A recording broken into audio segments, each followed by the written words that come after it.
Good morning. My name is Lynn Hillman. We are here at Rogers Gardens this morning to talk about camellias, how to grow them, how to plant them, how to keep them going after you've planted it. First, I have chosen a beautiful, beautiful camellia called Vestito Rosso.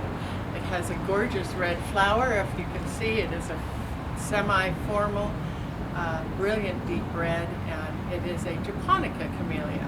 There are many kinds of camellias, but I tend to break it down for simplicity's sake into japonicas and camellias. The japonicas having the very large, dark green, glossy leaves, and they can't take as much sunlight as the sasanquas can.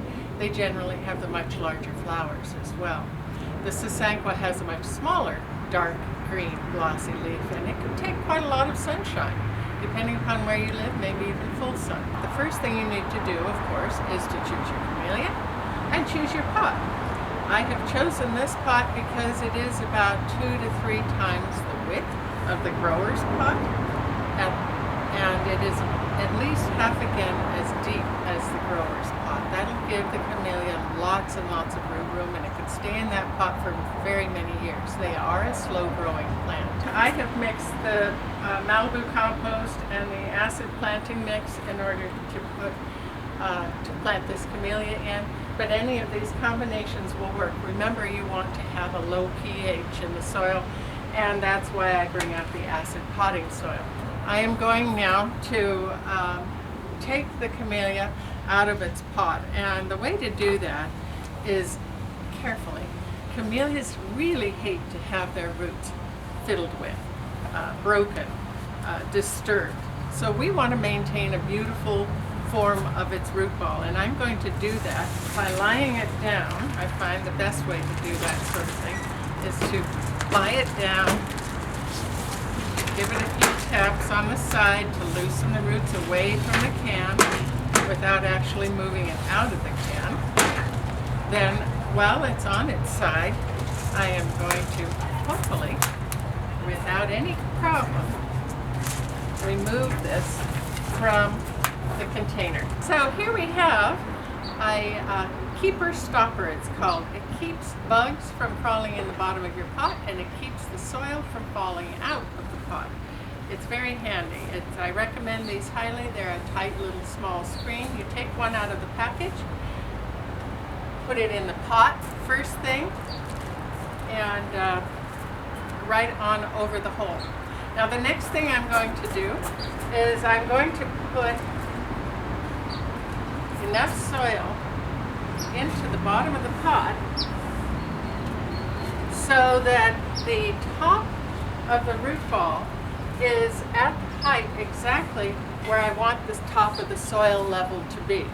So I've just finished planting this in the pot. I've snugged down the backfill around the sides of the root ball so that I've gotten rid of any major air pockets, and the roots are nice tucked into their new bed of home of freshly planted soil.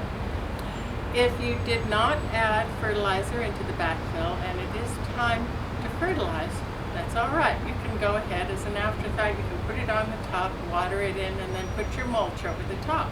So the very last thing you do is you put that mulch on top. It keeps the roots cool, it keeps the soil more evenly moist. And the best mulches are shredded bark mulch, chipped bark mulch, and pine needles. So attention everyone who has those pesky pine trees dropping needles and nothing will grow there. Camellias are your answer, and they look gorgeous under a piney forest. So when you do fertilize, which again is only a couple of times a year, you want to use an acid fertilizer, acid-forming fertilizer. Here's another one, the root zone mycorrhizal fungi, which would be wonderful in a potted plant or in the ground. It extends the effectiveness of the root system. The plant's own root system becomes far more effective when it has this product into it. It helps it bring up nutrients. When they do get disease going forward, and they can, is around here, it's been a problem because we've had such hot and humid weather, summers, springs, winters, and they don't like that. They like humid okay, but cool and humid. But hot and humid causes fungal diseases.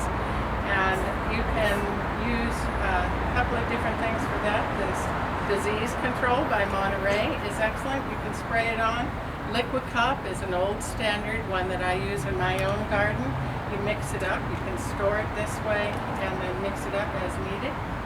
Then the other thing, that they will get attacked occasionally by scale and mealybug, even spider mites. And these two products, the insect spray and the neem oil, are excellent defense against those. And not bad idea to have one in each category on hand, so that when the morning comes, you walk out and you go, oh, there's something on there, you know exactly you can take care of it right then and there and not let it spread further. Okay, so we've got this happy in its pot. The next thing to know is if you're going to put it in the ground, you're going to do exactly the same sort of thing. The hole size has to be about the same as the other, as the pot. The main difference being that when you put it in the ground, it has to be about an inch, the root crown has to be about an inch above the soil level, the natural soil level. And other than that, you're golden. Your camellia will be happy with it. Oh, and thank you so much for joining me this morning. I hope I enlightened you on planting your camellias, gave you more courage to do it on your own. They will be beautiful and they will last 100, 200 years or more. Thank you very much.